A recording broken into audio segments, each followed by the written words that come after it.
دکتۆر سەباح سوبحی ئەندامی لیژنەی نەوت و گاز لە پەرلەمانی عێراق سەبارەت بەوەی کە زیاتر لە ساڵێکە گفتوگەکان لەبارەی پرۆژه نەوت و گاز لە پەرلەمانی عێراق وەستاون. بەڕێزیان لەگەڵمانە دکتۆر بەخێربەی هەر بەڕاست یاسای نەوت و گاز پرۆژه یاساکە هاتووەتە پەرلەمانەوە جارێ؟ سەرەتا سڵاو لە جەناب و لە گشت بینەران. ئەو بابەتەی کە باس کرا وژێنرا لەسەر ئەوەی کە یاساکە لە حکوومەتەوە هاتە پەرلەمان ئەسڵ و ئەساسی نییە. هاوڕەیەکی خۆمان لە لیژنەی نەوت و گاز بە ناوی ڤڕغام المالکی ئەو تەسریحەیدا، ئەو تەسریحەش ئەمە لە نزیکەوە ینی ئاگاداری ئیش و کارەکانی ئەو یاسایانە دیارە لە میانی وەرجێڕانی لە بۆ کوردیەوە تۆزی ئیشکال بووە. ئەوش بەخۆی وتی من ئامادەم کە ئەو هەڵەی ڕاستکەمەوە. ئەوەی کە دەتوانین بڵین لەکوێیە بابەتەکە ئەو مناقاشاتانایی کە کراوە هەمووی لە وەزارەتی نەوتی ئیتیحادی کراوە، نەچۆتە دەرەوەی وەزارەتی نەوتی ئیتیحادی، و ئەو مناقەشاتانش بە ڕوئیای ئێمە وەکو ئەندام پەرلەمانی هەرێمی کوردستان و لەگەڵ ئەوەش پەرلەمانی عێراقی کە سەر بە هەرێمی کوردستانین و لەگەڵ ئەوەش ئەو ئەندام پەرلەمانانەی کە سەر بە پارێزگارەکانی کە بەرهەمهێنەری نەوتن، ئەو پارێزگایانەی وەکی بڵێن بەسرا، وەکو ڤیقار، وەکو مووسڵ، وەکو ئەوانەی کە بەرهەمهێنەری نەوتن وەلەو بە نسبەی متەفاوت پێیان باش نییە کە ئەو مناقەشاتانە کە کراوە هەمووی لە ڕوانگەیەکی مرکزی ئیتیحادی بڵێن فکرێکی ئیتیحادی نەکراوە، بەڵکو بە فکرێکی مرکزی کراوە، بە فکرێکی خۆسەپاندن کراوە، بە تایبەت ئەو موادانەی کە تایبەتە لە پرۆژەکە لە مادەی 8 و مادەی 11 هاتووە تایبەت بە مافی دەرهێنانی نەوت و مافی تەنقیب و مافی گرێبەستن. ئەو سێ مافە زۆر گرنگە لە یاساکە کە باس کراوە هەمووی خستۆتە پاڵ حکوومەتی ئیتیحادی. ئەوەش بەڕاستی ناکرێت لە دیدگای نیزامی فدرالی و لە دیدگای ئەو دەستورەی کە هەیە کە نیزامێکی فدرالیە و ڕوئیایەکی نامەرکەزیە. ئەمە یعنی ڕامان لە مناقەشاتەکانیە. ئەوەش وای کرد کە دووبارە مناقەشەتەکان دەست پێ بکاتەوە. لە هەفتەی ڕابردووەوە دەستیان بە گفتوگۆکان کرد تاکو ڕوئیایەکی نوێ تەڕحکەن تا بێتە ئەنجومەنی وەزیران، لەوێن دەرەش دەنجی لەسەر بدەن ئەنجا بێتە پەرلەمان. باشە بەرژەوەندیەکانی هەرێمی کوردستان لەم پرۆژە یاسایەدا چی؟ بەرژەوەندیەکانیان ئەوەیە کە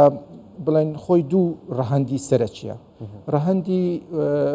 هەرێمی کوردستانە، بەرژەوەندیەکانی هەرێمی کوردستان لەگەڵ ڕەهەندی ئەو پارێزگایانەی کە لە ناو هەرێمێکی فدرالی نین، ینی ئەو کە دەڵێن الغێر منتەظمە فی ئیقلیم ئەو بە مصطلحی دەستوری. طبعا ئەوە هەردووکی دەبێت ئەمە بزانین کە مەوزوعی ئابووری عێراق اعتیماد لەسەر نەوت دەکات 195 بەڵکو زیاتر لەوە. هەر یاسایەک ئەگەر هاتوو کێشە و گرفتی تێدا بوو بە تایبەت یاسای نەوت و گاز، ئەگەر کێشە و گرفتی تێدا بوو تەئسیل لە اقتصادی عێراقی دەکات، تەئسیل لە شیرازەی ئابووری هەموو عێراق دەکات. ئێمە یاساوەکی دادەڕێژی بۆ مەبەستی چارەسەرکردنی کێشەکانە. ئەگەر هاتوو ئەو یاسایە بۆ عەقلیەتە هاتە پەرلەمان، ئەومانە ئەوەیە گرفتەکان زیاتر دەکات و کێشە و گرفتەکان زیاتر دەکات و معارضیش دەبێت بۆ ئیطاری دەستوری کە لە مادەی 111 و 112 باس کراوە بە تەواوەتی کە مەسەلەی نەوت مولکی شعبی عێراقی نەیگوتێ سەر بە حکوومەتی ئیتیحادیە و لە لایەکی دیکەشەوە دەبێت حقوقی ئەو حقوقلانە بپارێزرێت کە لە دوای 2003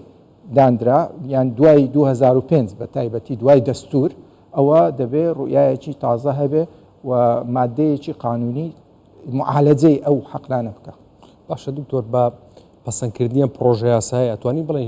هیچ کێشەیەک نامێنێ بە ناوی نەوت و گازەوە لە بینی هەولێر و بەغداددا؟ کێشەی تەکنیکی دەمینێ، کێشەی دەستوری و قانونی نامینێ، بەس بە مەرجێک. یعنی ئەگەر هاتوو یاساکە وەکوتم لە ژێر دیدگای نیزامی فدرالی بوو، ئەگەر نا سیاسی و یاسایەکە هەر بەردەوام دەبێت، تەکنیکی هەردەم هەیە. ئێستا حتا نێوان وەزارەتی نەوت لەگەڵ پارێزگاکان کە بەرهەمهێنەری نەوتن دائیمەن کێشە هەیە لەسەر مەسلەی عقودی تەراخیسی پێ دەڵێن ئەو عقودە تەراخیسانیان بەپێی ئەو ڕقعاتانەی کە ئیستیکشاف نەکرایە ئیستیکشاف دەکرێت کە سەر بە چ جیهەتەکە یان چ ئەو مەسلەی ئەمنیەتی ئەو کۆمپانیانە یان هەموو ئەو بابەتانی کە لە ڕووی تەکنیکیەوە باز دەکرێت ئەوە کێشە و گرفت هەر هەیە بخۆتان دەزان مەسلەی عێراق تقریبا 4 ملیۆن و تقریبا 300,000 بەرمیل ڕۆژانە ئینتاز دەکا و 3 ملیۆن و 600 ملیۆن بەرمیلیش هەناردە دەکا ئەوە یعنی کەمیەکی زۆرە ئەکید مەشاکلی تێدا دەیە مەسلەی ڕاکێشانی خەتەکانی گواستنەوەیە مەسلەی هەناردەکردنە بە ڕێگای بڵین ئەو منفەزانەی کە هەیەی بە تایبەت لە بەسرا ئەو کێشانە هەر دەبێت باشە دکتۆر پێت وایە پرۆژه یاسا کە بەزووی بگاتە پەرلەمان بە تەسەووری خۆم نەخێر لەبەر چەند هۆکاری یەکەم مۆزوعی سیاسی حەسم نەبووە مۆزوعی سیاسی ئێمە ئەو یاسایە پێشتریش باسمان کرد یعنی پێش ساڵە گوتمان دەبێ ئەو مکەوەناتە سیاسیانەی کە لە ناو پەرلەمان هەن دەبێ مکەوەناتێکی متەکامل بن یعنی ئەمە باش دەزانێت ئەو پەرلەمانی عێراقی خولی پێنجام کێشەی زۆری هەیە گرنگترینیان پاشەکشەکردنی مکەوەنی سەدری وە کێشەی تر هەیە لە ناو پەرلەمان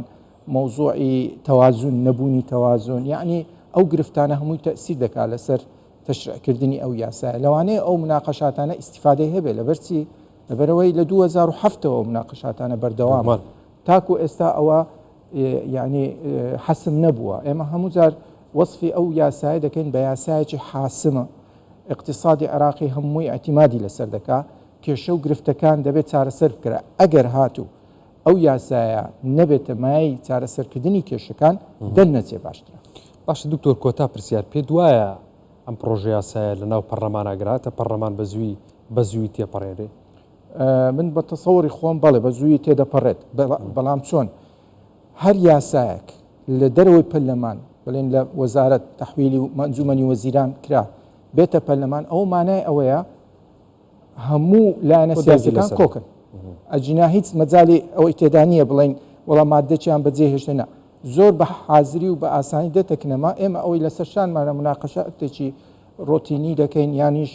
مۆزوعی یاساییەکەی لێک دەدەین کە تەعاڕوزی نییە لەگەڵ یاسای دیکە و لەگەڵ دەستور ئەنجا دوایە دەیدەین بەدەنگە بەڕێز دکتۆر سەباح سوبحی ئەندامی لیژنەی نەوت و گاز لە پەرلەمانی عێراق سوپاس بەمەدەونی بەڕێز دکتۆر